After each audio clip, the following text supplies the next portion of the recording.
चलिए मित्रों, शुरू करते हैं हम अपना आज का करंट अफेयर। देखते हैं हमारी आज की जितनी भी महत्वपूर्ण खबरें हैं सभी पे विस्तार से चर्चा और विश्लेषण करते हैं। हमारी पहली न्यूज है, आवधिक श्रम बल सर्वेक्षण 2024 के लिए रोजगार बेरोजगारी पर मुख्य संकेतक जारी किए गए। तो PLFS 2024 के तहत जनवरी 2024 से दिसंबर 2024 के दौरान कुल 6,982 गांवों और 5,767 शहरी ब्लॉक्स का सर्वेक्षण किया गया। PLFS के विषय में देखते हैं तो आवधिक श्रम बल सर्वेक्षण की शुरुआत राष्ट्रीय प्रतिदर्श सर्वेक्षण कार्यालय द्वारा 2017 में की गई थी। PLFS के निम्नलिखित उद्देश्य हैं, जानते हैं कौन कौन से हैं। साप्ताहिक वर्तमान स्थिति के तहत शहरी क्षेत्रों में 3 महीने के कम समय अंतराल पर रोजगार और बेरोजगारी से जुड़े संकेतकों का अनुमान लगाना। यहाँ साप्ताहिक वर्तमान स्थिति से आशय है सर्वेक्षण की शुरुआत की तिथि से पहले के अंतिम 7 दिनों की आर्थिक गतिविधियों का पता लगाना। ग्रामीण और शहरी दोनों क्षेत्रों में सामान्य स्थिति तथा साप्ताहिक वर्तमान स्थिति दोनों आधारों पर वार्षिक रूप से रोजगार एवं बेरोजगारी संकेतकों का अनुमान लगाया जाता है। सामान्य स्थिति से आशय है सर्वेक्षण की शुरुआत से पहले के पिछले 365 दिनों में व्यक्ति की प्रमुख आर्थिक गतिविधियों और सहायक आर्थिक गतिविधियों का पता लगाना। सर्वेक्षण के मुख्य बिंदुओं पर एक नजर डालते हैं तो साप्ताहिक वर्तमान स्थिति श्रम बल भागीदारी दर 2024 में कुल मिलाकर 56.2% पर स्थिर रही।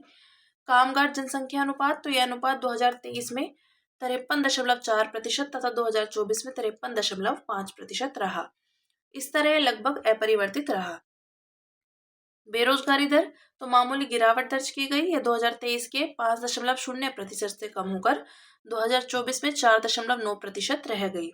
घरेलू उद्यमों में अवैतनिक हेल्पर्स की संख्या में कमी आने की वजह से ग्रामीण महिलाओं की कामगार जनसंख्या अनुपात और श्रम बल भागीदारी दर दोनों में गिरावट दर्ज की गई है। प्रधान और सहायक कार्य स्थिति, तो श्रम बल भागीदारी दर 2023 की 59.8% से घटकर 2024 में 59.6% हो गई।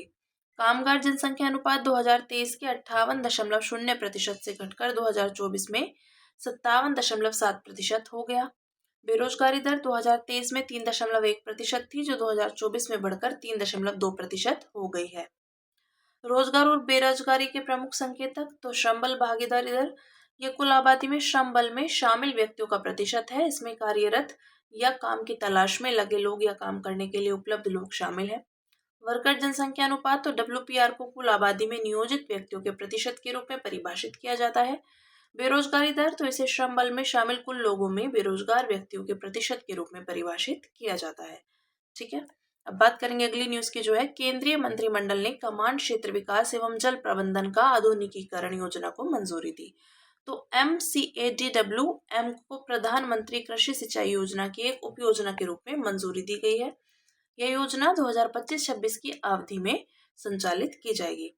प्रधानमंत्री कृषि सिंचाई योजना की शुरुआत 2015-16 में की गई थी। इस योजना के निम्नलिखित उद्देश्य हैं, खेतों तक जल पहुंचाना, अधिक कृषि क्षेत्र को सिंचित क्षेत्र के तहत लाना और खेतों में जल उपयोग दक्षता बढ़ाना। इसके मुख्य बिंदुओं पर एक नजर डालते हैं तो उद्देश्य है सिंचाई जल आपूर्ति नेटवर्क का आधुनिकीकरण करना, ताकि मौजूदा नहरों या अन्य स्रोतों से सिंचाई जल को नामित क्लस्टर में पहुंचाया जा सके। प्रणाली, तो योजना के तहत स्थापित जल स्रोतों से अंडरग्राउंड प्रेशराइज्ड पाइप सिंचाई के माध्यम से किसानों की 1 हेक्टेयर तक की भूमि को सूक्ष्म सिंचाई सुविधा उपलब्ध कराई जाएगी। इसके लिए मजबूत मूल अवसंरचना का निर्माण किया जाएगा। प्रौद्योगिकी, तो जल उपयोग की निगरानी और जल प्रबंधन के लिए supervisory control and data acquisition, internet of things जैसी आधुनिक तकनीकों का उपयोग किया जाएगा। योजना के संभावित लाभ देखते हैं तो खेतों की जल उपयोग दक्षता में सुधार होगा, कृषि उत्पादन और उत्पादकता में वृद्धि होगी, सिंचाई से जुड़ी सुविधाओं के प्रबंधन की जिम्मेदारी जल उपयोग समितियों को सौंपकर संधारणीय कृषि को बढ़ावा मिलेगा।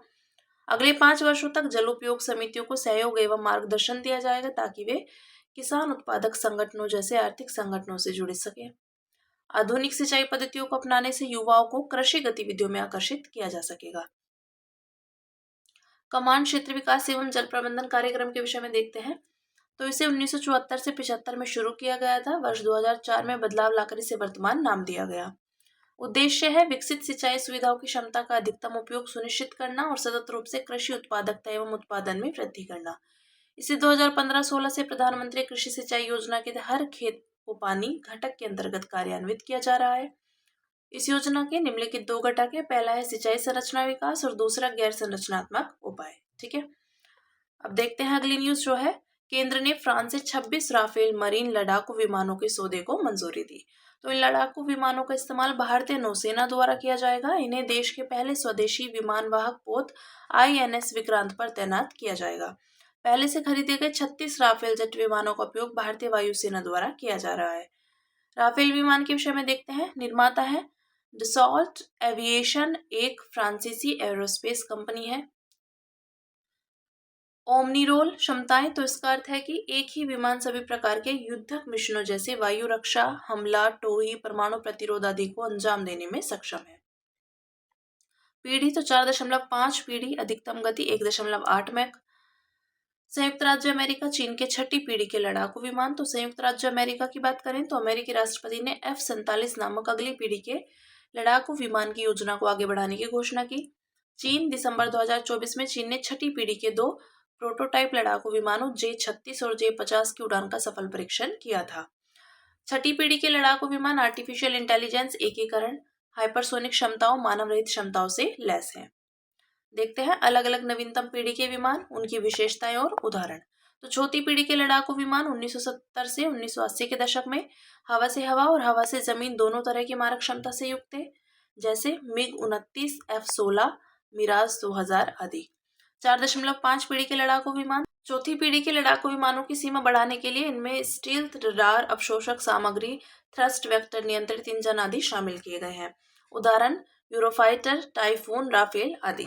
5वीं पीढ़ी के लड़ाकू विमान तो उन्नत स्टील्य प्रौद्योगिकियां और उन्नत हथियार, F-22 रैप्टर, चेंगडू J-20 आदि। ठीक है। फिर नेक्स्ट न्यूज है हमारी, NHRC ने कैदियों के सामने आने वाली कठिनाइयों का स्वतः संज्ञान लिया। तो इस मुद्दे का संज्ञान लेते हुए राष्ट्रीय मानवाधिकार आयोग ने सभी राज्यों और केंद्र शासित प्रदेशों के मुख्य सचिवों को नोटिस जारी किया। इस नोटिस में जेलों में कैदियों की अत्यधिक संख्या, बुनियादी सुविधाओं की कमी और स्वास्थ्य सुविधाओं की स्थिति पर रिपोर्ट देने को कहा गया है। भारतीय संविधान की अनुसूची 7 के अंतर्गत जेल सूची 2 के अंतर्गत राज्य सूची का विषय है, इसलिए ये राज्यों के विधायी और प्रशासनिक क्षेत्र अधिकार में आती है। कैदियों द्वारा सामना की जाने वाली कठिनाइयां, तो जेलों में जेलों की क्षमता से अधिक कैदी और बुनियादी सुविधाओं का अभाव। भारतीय जेलों में उनकी क्षमता से अधिक लगभग 131.4% कैदी हैं। 2022 तक के आंकड़ों के अनुसार भारत की जेलों में 75.8% विचाराधीन मामलों से संबंधित कैदी हैं। 40% से भी कम जेलों में सैनिटरी नैपकिन उपलब्ध हैं। केवल 18% जेलों में ही महिलाओं के लिए विशेष सुविधाएं हैं। महिला कैदी तो सम्मान और सुरक्षा के अधिकारों के उल्लंघन, हिंसा में वृद्धि आदि से मानसिक तनाव उत्पन्न होता है। महिला कैदियों के अधिकार, तो राज्य जेल मैनुअल में महिला कैदियों के लिए राइट टू रिप्रोडक्टिविटी का स्पष्ट प्रावधान नहीं है। मृत्युदंड की सजा वाले कैदी, तो मृत्युदंड की कार्यवाही में अत्यधिक देरी देखने को मिलती है। NCRB के आंकड़ों के अनुसार 2006 से 2022 की अवधि में इसकी निष्पादन दर मात्र 0.3% थी। भेदभाव, तो इसमें जाति के आधार पर जेल कार्य का विभाजन, जेलों के अंदर हाथ से मैला उठाने की प्रथा, सामाजिक स्थिति के आधार पर कैदियों का वर्गीकरण आदि शामिल है। देखते हैं कैदियों के लिए मौजूदा प्रावधान। तो भारत में भारतीय नागरिक सुरक्षा संहिता 2023 की धारा 479, यदि किसी आरोपी व्यक्ति ने जांच या सुनवाई के दौरान उस अपराध के लिए कारावास की अधिकतम अवधि का आधा हिस्सा हिरासत में बिता लिया है, तो उसे न्यायालय द्वारा जमानत पर रिहा कर दिया जाएगा। BNSS में प्ली बार्गेनिंग धारा 289 से 300,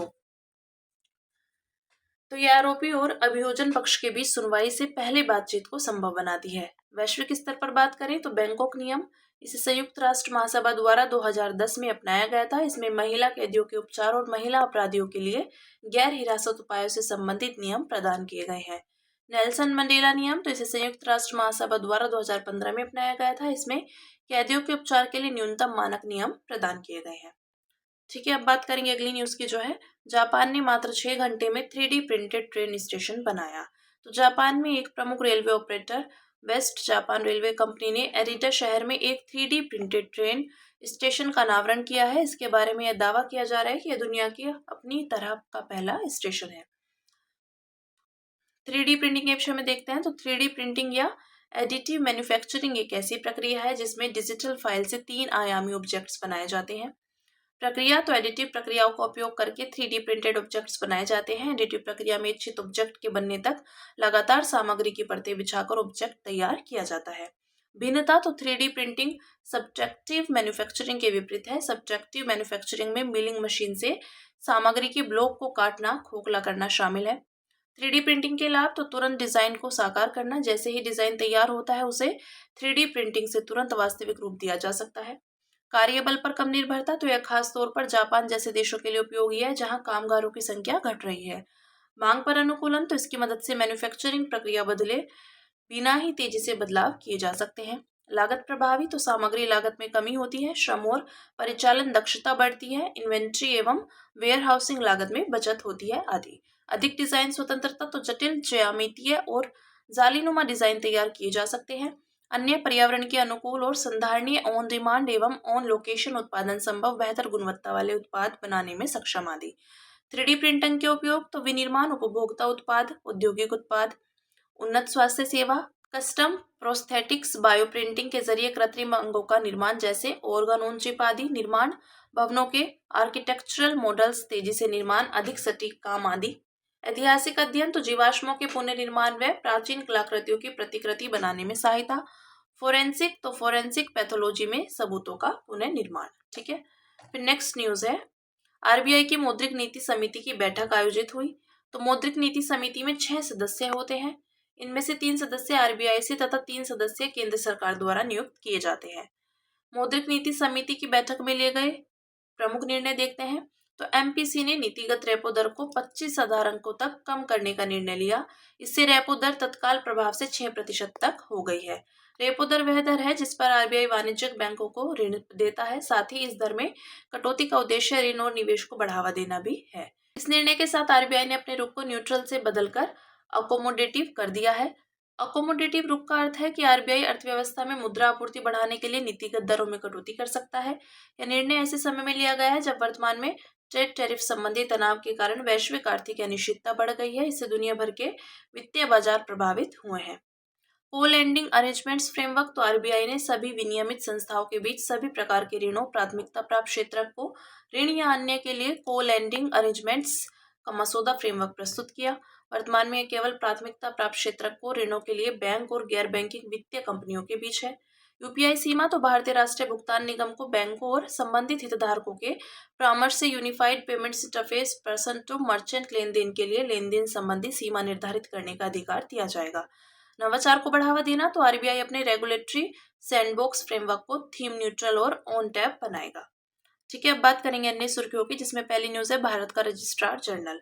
तो भारत के रजिस्ट्रार जनरल ने जन्म एवं मृत्यु की घटनाओं की सूचना देने में देरी को लेकर अस्पतालों को सचेत किया। देखते हैं इसके विषय में। तो इसकी स्थापना 1949 में हुई थी और यह केंद्रीय गृह मंत्रालय के अधीन कार्य करता है। जिम्मेदारियां तो आवासन एवं जनसंख्या की गणना, जनगणना अधिनियम 1948 के अंतर्गत, नागरिक पंजीकरण प्रणाली, जन्म और मृत्यु पंजीकरण अधिनियम 1969 के तहत जन्म एवं मृत्यु का अनिवार्य पंजीकरण, सैंपल रजिस्ट्रेशन सिस्टम तो यह जन्म दर, मृत्यु दर, शिशु मृत्यु दर और मातृ मृत्यु दर जैसे तथ्यों का महत्वपूर्ण स्रोत है। राष्ट्रीय जनसंख्या रजिस्टर तो इसे नागरिकता अधिनियम 1955 के अंतर्गत बनाए गए नागरिकता नियम 2003 में शामिल प्रावधानों के तहत निर्मित किया गया है। मातृभाषा सर्वेक्षण तो चयनित मातृभाषाओं की भाषाई विशेषताओं का दस्तावेजीकरण करना। फिर नेक्स्ट है विझिंजम पतन। तो हाल ही में दुनिया के सबसे बड़े कंटेनर जहाजों में से एक है एमएससी तुर्की ने विझिंजम अंतर्राष्ट्रीय पत्तन पर डॉक किया है। यह भारत के पहले डीप वाटर ट्रांसशिपमेंट पोर्ट की राह में एक बड़ी उपलब्धि है। इसके विषय में देखते हैं। तो विझिंजम इंटरनेशनल सी पोर्ट लिमिटेड, जो केरल सरकार के पूर्ण स्वामित्व वाली कंपनी है। स्थान है तिरुवनंतपुरम। प्रकार प्राकृतिक डीप वाटर मल्टीपर्पज सी पोर्ट। उद्देश्य है मल्टीपर्पज और ब्रेक बल्क कार्गो के अलावा कंटेनर ट्रांसशिपमेंट की सुविधा प्रदान करना। परियोजना मॉडल तो इसे डिजाइन, निर्माण, वित्त, संचालन और हस्तांतरण आधार पर सार्वजनिक निजी भागीदारी घटक के साथ लैंडलॉर्ड मॉडल के तहत विकसित किया गया है। लैंडलॉर्ड मॉडल के तहत निजी अभिकर्ता परिचालन संबंधी पहलुओं को देखते हैं, जबकि पतन प्राधिकरण विनियामक और लैंडलॉर्ड के रूप में कार्य करता है। फिर नेक्स्ट है मालाबार ग्रे हॉर्नबिल। तो केरल के शोधकर्ताओं को मालाबार ग्रे हॉर्नबिल के संरक्षण पर उनके प्रोजेक्ट के लिए कंजर्वेशन लीडरशिप प्रोग्राम द्वारा फ्यूचर कंजर्वेशनिस्ट पुरस्कार से सम्मानित किया गया। CLP, fauna and flora international, bird life international और वाइल्ड लाइफ कंजर्वेशन सोसाइटी की साझेदारी है। यह पुरस्कार ऐसे होनहार युवा संरक्षणवादियों को समर्थन देता है जिनके पास 5 साल से कम का पेशेवर अनुभव है। साथ ही उन्हें प्रभावी परियोजनाओं का नेतृत्व करने के लिए वित्तीय सहायता एवं व्यक्तिगत मार्गदर्शन भी प्रदान करता है। मालाबार ग्रे हॉर्नबिल के विषय में देखते हैं तो भारत के पश्चिमी घाट में पाई जाने वाली एक स्थानिक प्रजाति है। यह समुद्र तट के निकट औसत समुद्र तल से लगभग 50 मीटर की ऊंचाई पर पाया जाता है। IUCN स्थिति है वल्नरेबल। नेक्स्ट है मंडोवी नदी। तो माली में मंडोवी नदी पर जेट्टी विकसित करने के लिए हाल ही में लॉन्च किया गया डिजिटल पोर्टल के माध्यम से पहला अनापत्ति प्रमाण पत्र जारी किया गया। इसके विषय में देखते हैं। मंडोवी नदी, जिसे महादई या महादेई भी कहा जाता है, गोवा राज्य की जीवन रेखा मानी जाती है। यह नदी जोआरी नदी के साथ मिलकर अरब सागर में गिरती है और मोरमुगाओ हार्बर का निर्माण करती है। इसका उद्गम कर्नाटक के बेलगावी जिले के पश्चिमी घाट में भीमगढ़ नामक स्थान पर 30 झरनों के समूह से होता है। जलप्रपात है दूधसागर और वरपोहा। महत्वपूर्ण सहायक नदी मापुसा नदी। फिर नेक्स्ट है मेसोस्केल कन्वेक्टिव सिस्टम। तो मेसोस्केल कन्वेक्टिव सिस्टम्स पर केंद्रित अध्ययन में पाया गया कि मृदा की नमी तीव्र तूफानों का पूर्वानुमान लगाने में मदद कर सकती है। देखते हैं इसके विषय में। यह तड़ित झंझाओं का एक समूह है जो एक प्रणाली के रूप में कार्य करता है। MCS पूरे राज्य में फैल सकता है और 12 घंटे से अधिक समय तक सक्रिय रह सकता है। इनके कारण प्राय तीव्र वर्षा होती है। इससे जीवन, पशुधन और अवसंरचना को व्यापक क्षति होती है। MCS के हॉटस्पॉट्स तो पश्चिमी और मध्य अफ्रीका, उत्तरी भारत, अर्जेंटीना, चीन और संयुक्त राज्य अमेरिका के ग्रेट प्लेन्स। फिर नेक्स्ट है जेवॉन्स पैराडॉक्स। हाल ही में माइक्रोसॉफ्ट के CEO ने वैश्विक स्तर पर AI सिस्टम्स के बढ़ते उपयोग के संदर्भ में जेवेंस पैराडॉक्स का जिक्र किया। इसके विषय में देखते हैं। इस विरोधाभास के अनुसार जो तकनीकी प्रगति किसी संसाधन के उपयोग को अधिक किफायती या अधिक दक्ष बनाती है तो अक्सर वह उस संसाधन की मांग में वृद्धि का कारण बनती है। इसका विचार पहली बार विलियम स्टेनली जेम्स ने 1865 में दिया था। उन्होंने कहा कि यदि स्टीम इंजन अधिक कुशल हो जाएंगे तो ब्रिटिश फैक्ट्रियों में कोयले की खपत घटेगी नहीं बल्कि और बढ़ेगी, क्योंकि कोयले का उपयोग अधिक सस्ता एवं आकर्षक हो जाएगा। AI के संदर्भ में जैसे जैसे AI प्रणालियां अधिक शक्तिशाली और सुलभ होती जाएंगी, यह संभावना है कि उनका उपयोग काफी बढ़ जाएगा। फिर नेक्स्ट अरावली पर्वतमाला। तो राष्ट्रीय हरित अधिकरण ने हरियाणा को निर्देश दिया कि वह अरावली पर्वतमाला में अवैध खनन पर रोक लगाए। प्रकार है, यह विश्व के सबसे पुराने मोड़दार पर्वतों में से एक है। विस्तार की बात करें तो दक्षिण पश्चिम दिशा में लगभग 670 किलोमीटर तक फैली हुई है, जो दिल्ली के पास से शुरू होकर दक्षिणी हरियाणा और राजस्थान से गुजरती है तथा गुजरात में समाप्त होती है। सबसे ऊंची चोटी गुरु शिखर 1722 मीटर ऊंची। नदियां बनास, साहिबी और लूनी अरावली से बहती हैं। खनिज तांबा, जस्ता, सीसा, संगमरमर आदि। फिर नेक्स्ट है अल्फा अल्फा। तो जेनेटिक इंजीनियरिंग अनुमोदन समिति ने संयुक्त राज्य अमेरिका से आनुवंशिक रूप से संशोधित अल्फा अल्फा घास के आयात को मंजूरी प्रदान की। हालांकि इसके लिए भारत के कृषि मंत्रालय से अंतिम मंजूरी मिलना अभी बाकी है। अमेरिका ने इस मुद्दे को व्यापार वार्ताओं के दौरान चिंता के रूप में उठाया है। इसके विषय में देखते हैं अल्फा अल्फा के विषय में। तो यह फली कुल का एक हिस्सा है, लेकिन इसे एक जड़ी बूटी भी माना जाता है। इसका मूल स्थान दक्षिण और मध्य एशिया माना जाता है, लेकिन इसे कई सदियों से दुनिया भर में उगाया जा रहा है। इसका उपयोग पशुओं के चारे के रूप में तथा मानव औषधीय जड़ी बूटी के रूप में भी लंबे समय से किया जा रहा है। अंत में बात करेंगे जात्रा उत्सव की। तो त्रिपुरा में जात्रा उत्सव का आयोजन किया जाएगा। यह पश्चिम बंगाल और ओडिशा का एक लोकप्रिय लोक रंगमंच है। इसकी शुरुआत 16वीं शताब्दी में वैष्णववाद और भक्ति आंदोलन के उदय से मानी जा सकती है, जिनके प्रमुख प्रवर्तक श्री चैतन्य महाप्रभु थे। यह एक मिश्रित रंगमंचीय कला है। इसमें नृत्य, संगीत, अभिनय, संवाद, प्रस्तुति आदि शामिल है। यात्रा में पौराणिक कथाओं, लौकिक विषयों, हास्य, वीर पुरुषों की वीरता और अति नाटकीय घटनाओं या भावुकतापूर्ण और सनसनीखेज घटनाओं पर आधारित अलग अलग कहानियां दिखाई जाती हैं। ठीक है, तो बात की हमने यात्रा उत्सव की। तो हमारी आज की जितनी भी महत्वपूर्ण खबरें थी, हमने सभी पे विस्तार से चर्चा और विश्लेषण किया। अब इसी के साथ मिलते हैं कल अपनी नई खबरों के साथ।